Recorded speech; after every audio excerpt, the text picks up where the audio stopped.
Chapter 4 Something Lost, Nothing Found. One day, when Lena had been a messenger for several weeks, she came home to find that Granny had thrown all the cushions from the couch onto the floor, ripped up a corner of the couch's lining, and was pulling out wads of stuffing. "What are you doing?" Lena cried. Granny looked up. Wisps of sofa stuffing stuck to the front of her dress and clung to her hair. "Something is lost," she said. "I think it might be in here." "What's lost, Granny?" "I don't quite recall," said the old woman. "Something important." "But, Granny, you're ruining the couch. What will we sit on?" Granny tore a bit more of the covering off the couch and yanked out another puff of stuffing. "It doesn't matter," she said. "I'll put it back together later." "Let's put it back now," Lena said. "I don't think what's lost is in there."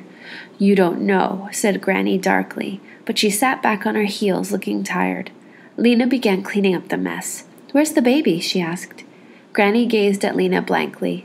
"The baby? You haven't forgotten the baby." "Oh, yes, I think she's down in the shop." "By herself?" Lena stood up and ran down the stairs. She found Poppy sitting on the floor of the shop, enmeshed in a tangle of yellow yarn. As soon as she saw Lena, Poppy began to howl. Lena picked her up and unwound the yarn, talking soothingly, though she was so upset that her fingers trembled. For Granny to forget the baby was dangerous. Poppy could fall downstairs and hurt herself. She could wander out into the street and get lost. Granny had been forgetful lately, but this was the first time she'd completely forgotten about Poppy. When they got upstairs, Granny was kneeling on the floor, gathering up the white tufts of stuffing and jamming them back into the hole she'd made in the couch. "It wasn't in there," she said sadly. "What wasn't?" "It was lost a long time ago," said Granny. "My father told me about it." Lena sighed impatiently. More and more, her grandmother's mind seemed caught in the past. She could explain the rules of Pebble Jacks, which she'd last played when she was 8, or tell you what happened at the singing when she was 12, or who she'd danced with at the Clothing Square dance when she was 16, but she would forget what had happened the day before yesterday. "They heard him talking about it when he died," she said to Lena. "They heard who?" "My grandfather, the 7th mayor." "And what did they hear him say?" "Ah," said my grandmother with a faraway look. "That's the mystery. He said he couldn't get at it. Now it is lost," he said. "But what was it?" "He didn't say." Lena gave up. It didn't matter anyways. Probably the lost thing was the old man's left sock or his hairbrush, but for some reason the story had taken root in Granny's mind. The next morning, on her way to work, Lena stopped in at the house of her neighbor, Eveline Murdo. Mrs. Murdo was brisk in her manner, and in her person thin and straight as a nail, but she was kind in her unsmiling way. Until a few years ago, she'd run a shop that sold paper and pencils. But when paper and pencils became scarce, her shop closed. Now she spent her days sitting by her upstairs window, watching people in the street with sharp eyes. Lena told Miss Murdo about her grandmother's forgetfulness. "Will you look in on her sometimes and make sure things are all right?" she asked. "I will, certainly," said Mrs. Murdo, nodding twice, firmly. Lena went away, feeling better. That day, Lena was given a message by Arbin Swim, who ran the Calais Street vegetable market, to be delivered to Lena's friend Clary, the greenhouse manager. Lena was glad to carry this message, though her gladness was mixed a little with sadness. Her father had worked in the greenhouses. It still felt strange not to see him there. The 5 greenhouses produced all of Ember's fresh food. They were out past Green Gate Square, at the farthest edge of the city. Nothing else was out there but the trash heaps, great, smoldering, stinking hills that stood on rocky ground and were lit by a few floodlights high up on the poles. It used to be that no one went to the trash heaps but the trash collectors, who dumped the trash and left it. Now and then a couple of children might go there to play, scrambling up the side of the heaps and tumbling down. Lena and Lizzie used to go there when they were younger. They'd pull out the occasional treasure, some empty cans, maybe an old hat or a cracked plate, but not anymore. Now there were guards posted at the trash heaps to make sure no one poked around. Just recently, an official job called Trash Sifter had been created. Every day, a team of people methodically sorted through the trash heaps in search of anything that might be at all useful. They'd come back with broken chair legs that could be used for repairing window frames, bent nails that become hooks for clothes, even filthy rags stiff with dirt that could be washed out and used to patch holes in window blinds or mattress covers. Lena hadn't thought about it before, but now she wondered about the trash sifters. Were they there because Ember really was running out of everything? Beyond the trash heap, there was nothing at all. That is, only the vast, unknown regions where the darkness was absolute. From the end of Diggory Street, Lena could see the long, low greenhouses. They looked like big tin cans that had been cut in half and laid on their sides. Her breath came a little faster. The greenhouses were a home to her, in a way. She knew that she was most likely to find Clary somewhere around Greenhouse 1, where the office was, so that was where she headed first. A small tool shed stood beside the door to Greenhouse 1. Lena peeked into it, but saw only rakes and shovels. So she opened the greenhouse door. Warm, furry-smelling air washed over her, and all her love for this place came rushing back. Out of habit, she gazed up toward the ceiling, as if she might see her father there on his ladder, tinkering with the sprinkler system, the temperature gauges, and the lights. The greenhouse light was whiter than the yellowish light of the Ember street lamps. It came from long tubes that ran the length of the ceiling. In this light, the leaves of the plants shone so green they almost hurt Lena's eyes. On the days when she'd come here with her father, Lena had spent hours wandering along the gravel paths that ran between the vegetable beds, sniffing the leaves, poking her fingers into the dirt, and learning to tell the plants apart by their look and smell. There were the beans and peas with their curly tendrils, the dark green spinach, the ruffled lettuce, and the hard, pale green cabbages, some of them as big as a newborn baby's head. What she loved best was to rub the leaves of the tomato plant between her fingers and breathe in their pungent, powdery smell. A long, straight path led from one end of the building to the other. About halfway down the path, Clary was crouching by a bed of carrots. Lena ran toward her, and Clary smiled, brushed the dirt from her hands, and stood up. Clary was tall and solid, with big hands and knobby knuckles. She had a square jaw and square shoulders, and brown hair cut in a short, squarish way. You might have thought from looking at her that she was a gruff, unfriendly person, but her nature was just the opposite. She was more comfortable with plants than with people. Lena's father had always said this. She was strong but shy, a person of much knowledge but a few words. Lena had always liked her. Even when she was little, Clary did not teach her like a baby, but gave her jobs to do, pulling up carrots, picking bugs off cabbages. Since her parents had died, Lena had come many times to talk to Clary, or just to work silently beside her. Clary was always kind to her, and working with the plants took Lena's mind off her grief. "Well," said Clary. She smiled at Lena, wiped her hands on her already grimy pants, and smiled some more. Finally, she said, "You're a messenger." "Yes," said Lena, "and I have a message for you. It's from Arbin Swin.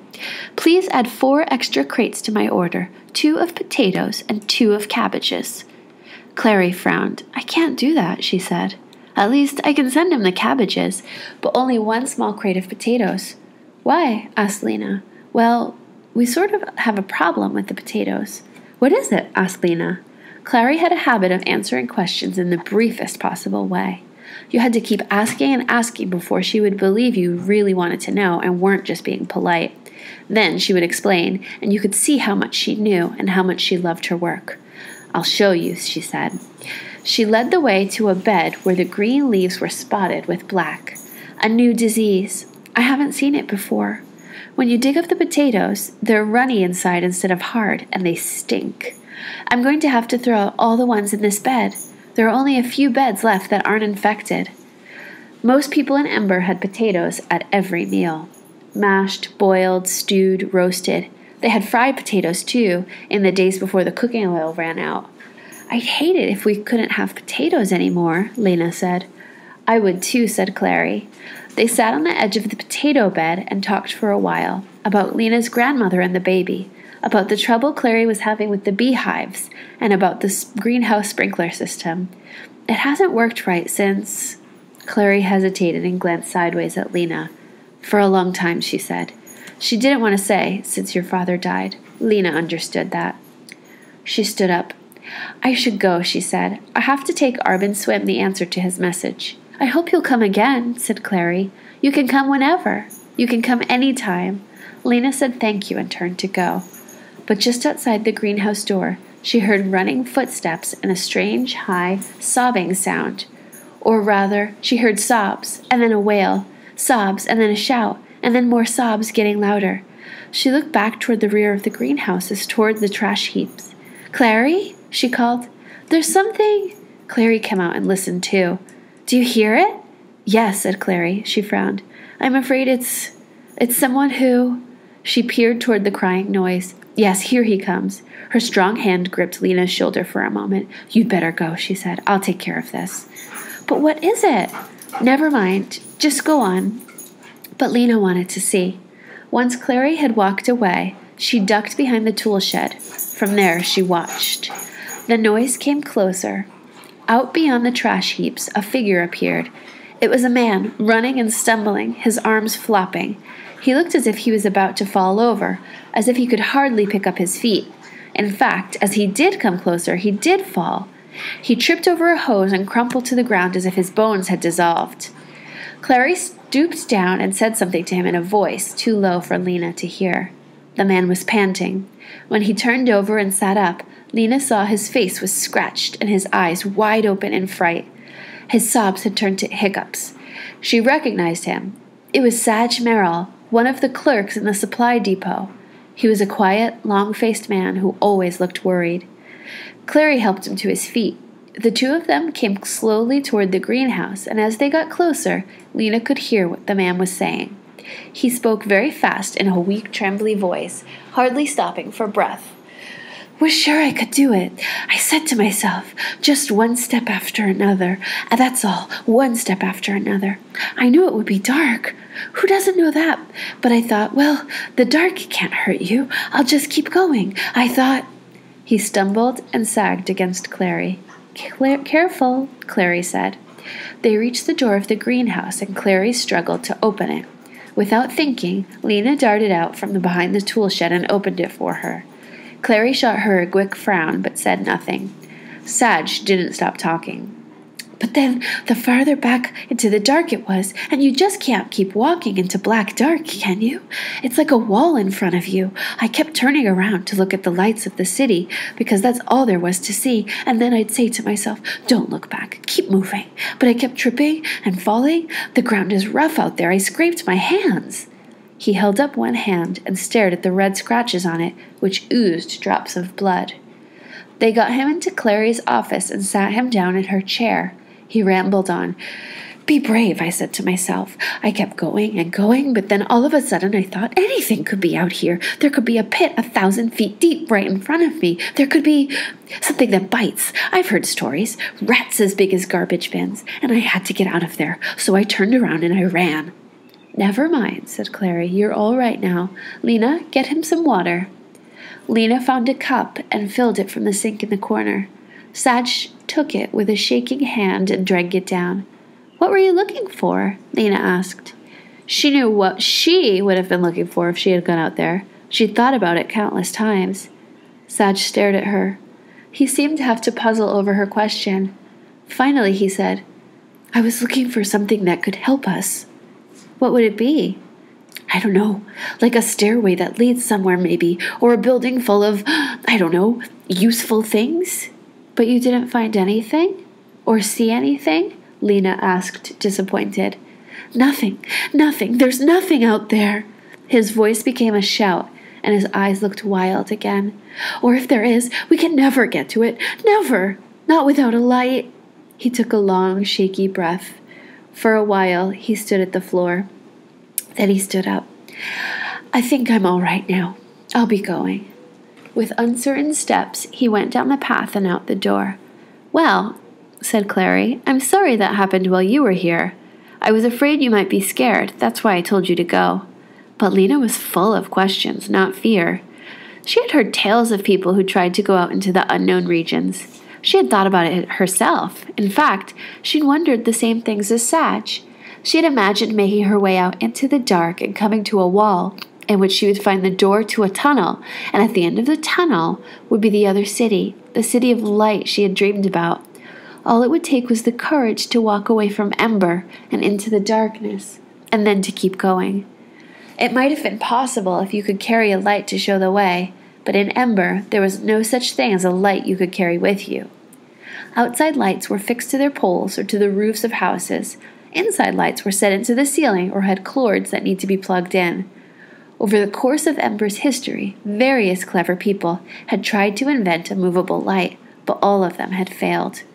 One man had managed to ignite the end of a stick of wood by holding it against the electric burner of his stove. He'd run across the city with the flaming stick, planning to use it to light his journey. But by the time he got to the trash heaps, his torch had gone out. Other people latched onto his idea. One woman who lived on Deadlock Street, very near the edge of the city, managed to get into the unknown regions with her flaming stick. But the stick burned quickly, and before she could go far, the flames singed her hands and she threw it down. Everyone who had tried to penetrate the unknown regions had come back within a few hours, their enterprise a failure. Lena and Clary stood by the open door of the greenhouse and watched Sag shuffle toward the city. As he neared the trash heaps, 2 guards who had been sitting on the ground got to their feet. They walked over to Sag, and each of them took hold of one of his arms. "Uh-oh," said Clary. "Those guys are always looking for trouble." "But Sag hasn't broken any law," said Lena. "Doesn't matter. They need something to do. They'll get some fun out of scaring him." One of the guards was shaking his finger at Sag and saying something in a voice almost loud enough for Lena to hear. "Poor man," said Clary with a sigh. "He's the 4th one this year." The guards were marching Sag away now, one on either side of him. Sag looked limp and small between them. "What do you think is in the unknown regions, Clary?" Clary stared down at the ground where the light from the greenhouse was casting long, thin shadows of them both. "I don't know. Nothing, I guess." "Do you think Ember is the only light in the dark world?" Clary sighed. "I don't know," she said. She gave Lena a long look. Her eyes, Lena thought, looked a little sad. They were a deep brown, almost the color of the earth in the garden bed. Clary put a hand in her pocket and drew something out. "Look," she said. In the palm of her hand was a white bean. "Something in this seed knows how to make a bean plant. How does it know that?"